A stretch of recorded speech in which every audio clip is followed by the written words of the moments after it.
요한복음 4장 1절로 9절 말씀 함께 합독하시겠습니다. 예수께서 제자를 삼고 세례를 베푸시는 것이 요한보다 많다 하는 말을 바리새인들이 들은 줄을 주께서 아신지라. 예수께서 친히 세례를 베푸신 것이 아니요 제자들이 베푼 것이라. 유대를 떠나사 다시 갈릴리로 가실새 사마리아를 통과하여야 하겠는지라. 사마리아에 있는 수가라 하는 동네에 이르시니 야곱이 그 아들 요셉에게 준 땅이 가깝고 거기 또 야곱의 우물이 있더라. 예수께서 길 가시다가 피곤하여 우물 곁에 그대로 앉으시니 때가 6시쯤 되었더라. 사마리아 여자 한 사람이 물을 길르러 왔음에 예수께서 물을 좀 달라 하시니 이는 제자들이 먹을 것을 사러 그 동네에 들어갔음이러라. 사마리아 여자가 이르되 당신은 유대인으로서 어찌하여 사마리아 여자인 나에게 물을 달라 하나이까 하니 이는 유대인이 사마리아인과 상종하지 아니함이러라. 아멘. 오늘 우리가 읽은 이 본 말씀은 이제 예수님과 사마리아 여인과의 만남을 우리에게 증거해주고 있습니다. 오늘 본문에 나타난 이 모습은 바로 예수님께서 이 사마리아 여인을 구원해 주시는 모습인데요. 이것은 바로 우리를 구원해 주시는 하나님의 은혜를 우리에게 보여줍니다. 오늘 우리가 1절로 9절을 읽었는데요. 이 내용은 1절부터 42절까지 내용이 진행되는데요. 이 내용이 길어서 한 번에 다 다룰 수 없기 때문에 이제 나누어서 살펴보고자 하는데, 특별히 오늘 본문의 이 내용은 예수님과 사마리아 여인이 만나는 장면을 우리에게 보여주고 있으며 바로 이 부분을 우리가 주목해서 살펴보고자 합니다. 먼저 오늘 본문 1절부터 4절을 보게 되면 이렇게 말씀하고 있는데요. 예수께서 제자를 삼고 세례를 베푸시는 것이 요한보다 많다 하는 말을 바리새인들이 들은 줄을 주께서 아신지라. 예수께서 친히 세례를 베푸신 것이 아니요 제자들이 베푼 것이라. 유대를 떠나사 다시 갈릴리로 가실새 사마리아를 통과하여야 하겠는지라 라고 말씀해주고 있습니다. 이 내용은 지금 이제 예수님께서 사마리아에 가게 되시는 배경, 그 이유가 무엇인지를 간단하게 설명해주고 있는데요. 앞에서 우리가 살펴본 것처럼 지금 예수님께서는 유대 땅에 머물고 계셨고, 그리고 그 유대 땅에서 세례 요한과 함께 동시에 사역을 감당하고 있었다는 것을 우리가 살펴본 바 있습니다. 그때 예수님께서는 많은 이들을 제자로 삼고 계셨고, 오늘 본문이 말하는 것처럼 그리고 세례를 베푸시는 것이 요한보다, 세례 요한보다 더 많다 하는 말을 바리새인들이 들었다고 말하는 것처럼 지금 예수님께서 그곳에서 많은 사역을 감당하고 있었다는 것을 우리에게 말해주고 있습니다. 그러나 2절에서 말한 것처럼 예수께서 친히 세례를 베푸신 것이 아니요 제자들이 베푼 것이다 라고 말씀하는 것처럼 예수님이 직접 세례를 베푼 것이 아니었고 제자들이 예수님의 이름으로 또는 예수님을 대신하여 일을 행하였지만, 사람들은 제자들이 하든 예수님이 하시든 상관없이 예수님이 하시는 것으로 이해를 하고 이와 같이 받아들이고 있었다는 것을 알 수 있습니다. 중요한 것은 지금 여기 오늘 본문에 나타난 이 모습은 예수님의 인기가 높아지고 있고 그 사역이 커지고 있는 모습을 우리에게 말해주고 있습니다. 즉 요한보다 예수님이 더 주목을 받고 있고 세례 요한보다 하시는 사역이 더 흥왕하고 있었다는 사실을 우리에게 말해주고 있는데요. 이런 내용을 이제 오늘 본문 보게 되면 1절에서 하반절에 바리새인들이 들었다는 것을 예수님이 아셨다라고 말씀하고 있습니다. 이 말은 무슨 뜻이냐면 예수님의 사역이 커지고 예수님의 인기가 높아지자 바리새인들이 그 이야기를 듣고서 세례 요한보다 예수님을 더 주목하였고 어떤 의미에서는 긴장을 하며 적대감을 가지고 공격할 수 있는 분위기였다는 것을 우리에게 말해주고 있습니다. 그래서 예수님께서는 그들에게 이런 소식이 들려졌다는 것을 아시고 이제 예수님께서는 3절을 보게 되면 유대 지역을 떠나서 다시 갈릴리, 원래 예수님이 갈릴리 출신이었고 나사렛이 있는 그 동네로 다시 돌아가시고 계시는 모습이 나타나고 있습니다. 그러면서 그런 과정 속에서 이제 4절을 보게 되면 사마리아를 통과하게 되는 그런 일이 있었다는 것을 말해주고 있습니다. 여기서 먼저 우리가 한 가지 알아야 할 것은 지금 예수님께서 이제 유대 땅을 떠나 갈릴리로 가시는 이유는 유대인들이 무서워서 그들에게 공격을 받을까 봐 두려워서 피하고 있는 것이 아니라 사실은 불필요한 마찰을 피하시는 지혜로운 행동이라는 것을 알 수 있습니다. 왜냐하면 아직 예수님께서 십자가에 못 박혀 죽으실 때가 되지 않았기 때문에 굳이 그들에게 이와 같이 공격의 빌미를 제공하거나 또 그들로부터 불필요하게 공격을 당할 이유가 없었기 때문에 하나님의 뜻대로, 하나님의 때가 아니었기 때문에 지금 예수님께서 다시 갈릴리 지역으로 이동하고 있다는 것을 우리에게 말해주고 있습니다.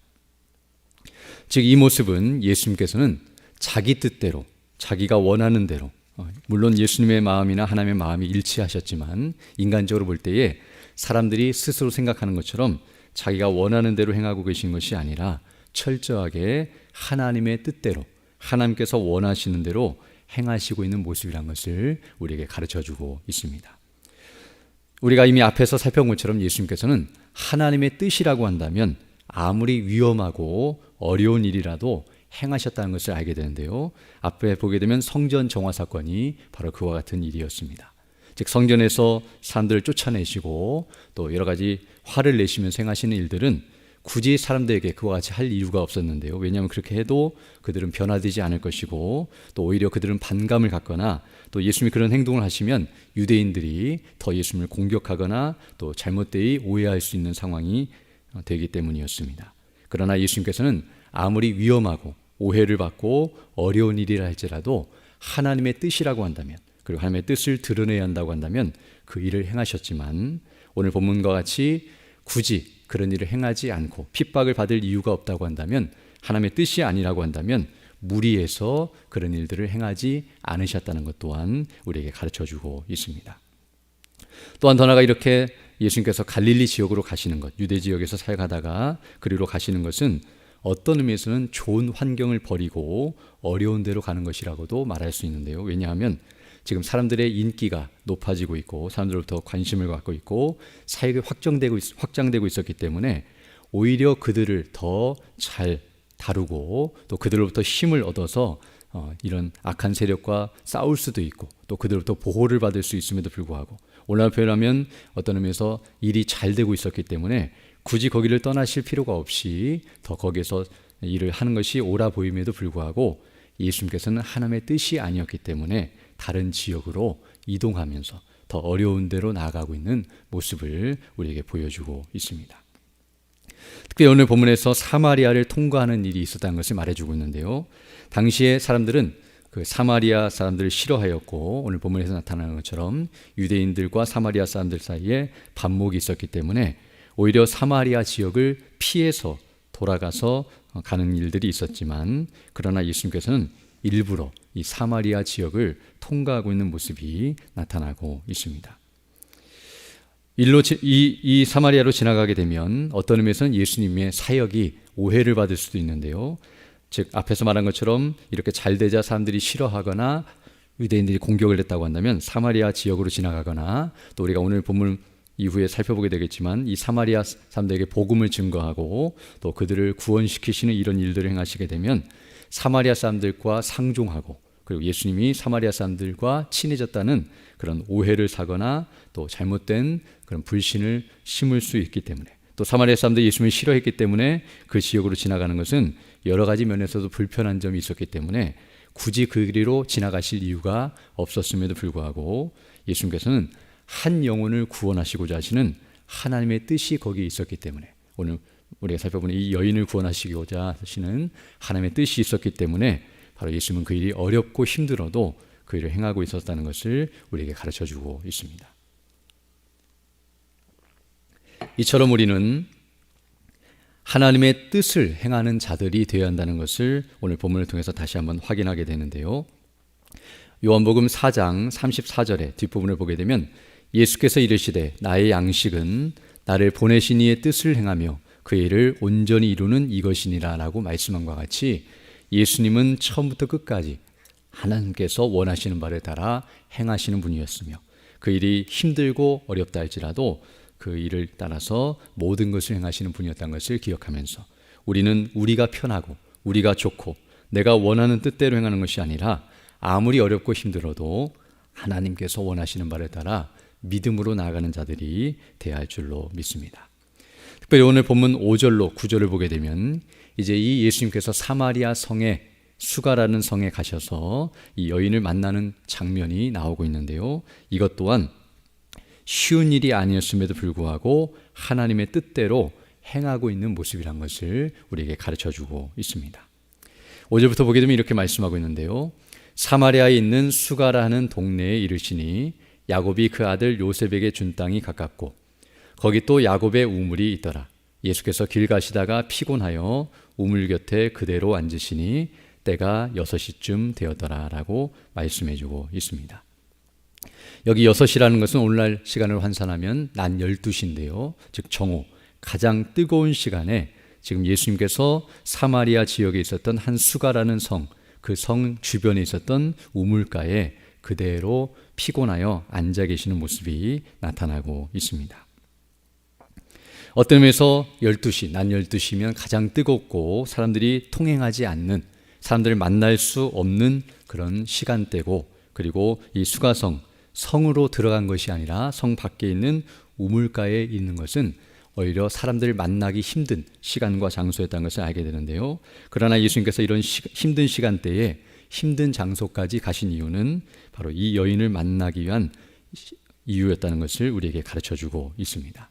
특별히 12시밖에 안 되었기 때문에 어떤 의미에서 예수님께서 활동하기 시작한 시간이 얼마 되지 않았음에도 불구하고 이렇게 목이 말라 우물가에 그냥 그대로 털썩 주저앉아 피곤함을 느끼실 정도였다고 한다면 얼마나 그 여정이 힘들었다는 것을 우리가 알 수 있으며, 당시에 유대인들은 이런 아침 시간에 이렇게 피곤하고 힘든 시간에 낮 시간에는 움직이지 않았지만 예수님께서 이렇게 어려운 여정을 강행하신 이유는 바로 이 여인을 만나기 위한 목적이었다는 것을 우리에게 가르쳐주고 있습니다. 앞에서 말씀드린 것처럼 이 여인을 만날 이유가 없었다고 한다면 굳이 이 시간에 이곳에 가실 이유가 없지만 바로 예수님께서는 그 일을 위하여 하나님의 뜻대로 이 모든 일들을 행하고 있다는 사실을 우리에게 가르쳐주고 있습니다.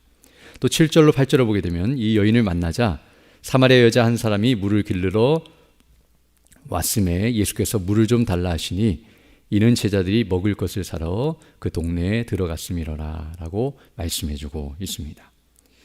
여기 예수님께서 이 여인이 오는 것을 보시고 이 여인을 만나셔서 이 여인에게 그가 이제 물을 뜨러 왔기 때문에 물을 달라고 요청하고 있지만 이것 또한 예수님께서 의도적으로 행하시는 일이라는 것을 알 수 있습니다. 여기 8절 보게 되면 제자들이 먹을 것을 사러 동네에 들어가기 때문에 지금 예수님에게 물이 없었기 때문에 또 물을 가져올 사람이 없었기 때문에 예수님께서 이렇게 이 여인에게 말씀하시는 것좀 보여지지만 사실 예수님께서 하시려고 하셨다면 제자들로 하여금 물을 가져오도록 요청하거나 또 마실 물을 남겨두게 하시거나 아니면 제자들 다 보내는 것이 아니라 일부 제자들을 남겨두어서 그 제자들로 하여금 물을 뜨게 하실 수도 있었지만 예수님께서 제자들을 다 돌려보내시고 그리고 이와 같이 이 여인을 홀로 만나시는 이유는 바로 이 여인과 독대하기 위함이었으며 그 여인과 부담 없이 만나기 위함이었으며 열악한 환경 속에서도 이 여인을 찾아가시고 계시는 모습이란 것을 알 수 있습니다. 그리고 9절을 보게 되면 이 여자가 말하는 이 내용을 보게 되면 어떤 면에서는 예수님과 이 여인은 만날 수 없는, 상종할 수 없는 관계에 있었다는 것을 말해주고 있는데요. 사마리아 여자가 이르되 당신은 유대인으로서 어찌하여 사마리아 여자인 나에게 물을 달라 하나이까 하니 이는 유대인이 사마리아인과 상종하니 아미알리라 라고 말씀해주고 있습니다. 이 내용을 통해서 어떤 의미에서 이 여인은 예수님과 상종할 수 없고 다른 표현으로 말하면 상종하기 힘든 여인이었다는 것을 우리에게 말씀해주고 있으며 다른 말로 표현하면 상종하기 싫은 상대였지만 지금 예수님께서 만나주시고 계시다는 것을 우리에게 말해주고 있습니다. 비록 유대인이었고 또 상종하지 않지만 목이 말라 물을 달라고 하면 일반적으로는 나그네였기 때문에 물을 주는 것이 당연함에도 불구하고 이와 같이 예수님에 대해서 반감을 가지고 이와 같이 잘못된 말을 하고 있는 이 여인의 모습을 보게 되면 이 여인이 얼마나 도덕적으로 문란할 뿐만 아니라 또 심성적으로도 악하고 또 이와 같이 잘못된 마음을 가지고 있었다는 것을 보게 되며 어떤 의미에서 예수님을 보기 싫어하거나 대화하기 싫어하거나 만나기 싫어하는 그의 잘못된 마음을 그대로 드러내고 있다는 것을 알 수 있습니다. 또한 예수님 편에서도 마찬가지인데요. 예수님 같이 유대인으로서 이런 사마리아인들은 이방인보다 더 못한 취급을 받거나 또 죄인의 부류에 속하여 있었기 때문에 오히려 상종할 수 없는, 그래서 일반적으로 생각하면 전혀 만날 수 없는 상대였고 만나서도 안 되는 그런 관계에 있었다는 것을 우리에게 말해주고 있습니다. 그러면 예수님께서 이 낮 12시에 이곳에 오시지 않으셨다고 한다면, 그리고 이렇게 먼저 물을 달라고 물으시거나 부탁하지 않으셨다고 한다면 이 여인은 절대로 예수님을 만날 수도 없었고 교제할 수도 없었고 뒤에 가서 살펴보게 되지만 구원받을 수도 없는 그런 상태에 있었다는 것을 우리에게 말해주며, 이런 일이 있다는 것은 바로 예수님께서 이 여인을 구원하시기 위해 이 일을 행하고 있다는 사실을 우리에게 가르쳐주고 있습니다. 즉 예수님께서는 하나님의 뜻, 이 여인을 구원하시고자 하신 하나님의 뜻이 아니었다고 한다면 굳이 이런 힘든 일, 이런 어려운 일을 행하지 않으실 수 있었지만, 그러나 그 하나님의 뜻을 위하여 한 영혼을 구원하시기 위하여, 더 정확히 표현하면 우리의 구원을 위하여 이 모든 일을 행하고 있다는 것을 알게 되며, 단순히 예수님은 이런 일들만 하신 것이 아니라 바로 이 땅에 사람으로 태어나신 성육신부터 시작하여 이 땅에서의 생애와 그리고 고난과 죽으심까지 이 모든 예수님이 행하시는 일이 바로 하나님의 뜻을 위하여 우리를 구원하시기 위한 일이었다는 것을 우리에게 가르쳐주고 있습니다. 그러므로 이와 같이 구원받은 우리도 이제는 하나님의 뜻을 위하여 그리고 주님을 위해서 모든 것을 행해야 한다는 사실 또한 우리에게 가르쳐주고 있으며, 아무리 그 일이 힘들고 어려운 일이라 할지라도 주님처럼 이와 같이 주님을 본받아서 믿음으로 행해야 한다는 사실을 우리에게 가르쳐주고 있습니다. 또한 더 나아가서 오늘 본문을 보게 되면 예수님께서 한 영혼을 구원하시는 장면이 나오고 있는데요, 우리도 이와 같이 다른 이들에게 복음을 증거할 때에 그 복음을 증거할 수 있는 환경이, 조건이 열악하다 할지라도, 즉 시간이나 장소나 환경이나 그 말씀을 듣는 사람들의 상태가 어떠하다 할지라도 우리는 그 일에 온전히 순종하며 믿음으로 감당한다는 사실 또한 가르쳐주고 있습니다. 우리에게 주어진 모든 삶을 살아감에 있어서 우리가 어떤 환경 속에서도 이와 같이 믿음을 지키며 또 하나님의 뜻을 따라 순종하는 대로 나아가기를 소망하고, 이 일이 우리 스스로의 힘으로 될 수 없기에 늘 기도하면서 하나님의 은혜를 구하며 믿음으로 나아가는 우리 모두 되기를 간절히 소망합니다. 함께 기도드리겠습니다. 거룩하시고 자비로우신 아버지 하나님, 감사를 드립니다. 오늘도 주의 말씀을 통하여 하나님의 거룩하신 뜻이 무엇인지를 분별하게 하시고 또 그 뜻을 따라 살아갈 수 있는 복된 하나를 우리에게 허락해 주심을 인하여 감사를 드립니다. 우리를 구원하시기 위하여 행하신 하나님의 놀라우신 행사와 그 능력과 은혜와 사랑을 다시 한번 기억하면서 우리도 주의 나라와 영광을 위해 헌신하고 수고하는 자들이 될 수 있도록 인도하여 주시며, 그 일이 힘들고 어렵다 할지라도 믿음으로 감당할 수 있도록 우리에게 성령의 충만함과 능력을 주사 늘 주의 뜻을 분별하며 그 뜻을 따라 살아가는 우리 모두 될 수 있도록 은총을 더하여 주옵소서. 특별히 오늘 주일을 맞이하여 주 백성들이 함께 모여 예배하며 영광 돌릴 때에 예배를 인도하시며 말씀을 증거하시는 우리 담임 목사님에게 능력과 권능과 성령의 충만함과 은혜로 함께 해주셔서 진리의 말씀 복음이 담대히 선포될 수 있도록 은혜를 덧입혀 주시고, 우리 모든 성도들이 그 말씀을 통해 은혜를 받고 믿음 안에 견고하게 서며 하늘의 영광과 그 은혜로 충만하여 맡기신 복음의 사명을 바르게 잘 감당하며 나아갈 수 있도록 은총을 더하여 주옵소서. 특별히 오늘 오후에 있을 우리 한나 여전도의 헌신 예배 가운데 은혜로 함께해 주시고, 또 우리 오늘 목사님께서 말씀을 증거하실 텐데 주의 말씀이 세력을 얻고 왕성하며 흥황하는 역사가 있게 해주시고, 우리 모든 성도들이 그 말씀을 통해 은혜 받고 또 주의 은혜 가운데 온전히 헌신하는 귀한 믿음의 시간 될 수 있도록 은총을 더하여 주옵소서. 또 이 시간 기도할 때에도 주의 성령께서 함께하사 믿음으로 주의 뜻을 간구하는 귀한 시간 되게 하시고 그 뜻을 따라 살아가는 복된 한 해 될 수 있도록 은총을 더하여 주옵소서. 우리 주 예수님 이름으로 기도드립니다. 아멘. 하늘에 계신 우리 아버지 이름을 거룩하게 하시며 아버지의 나라가 오게 하시며 아버지의 뜻이 하늘에서와 같이 땅에서도 이루어지게 하소서. 오늘 우리에게 일용할 양식을 주시고 우리가 우리에게 잘못한 사람을 용서하여 준 것 같이 우리 죄를 용서하여 주시고 우리를 시험에 빠지지 않게 하시고 악에서 구하소서. 나라와 권능과 영광이 영원히 아버지의 것입니다. 아멘. 기도하시고 들어가시기 바랍니다.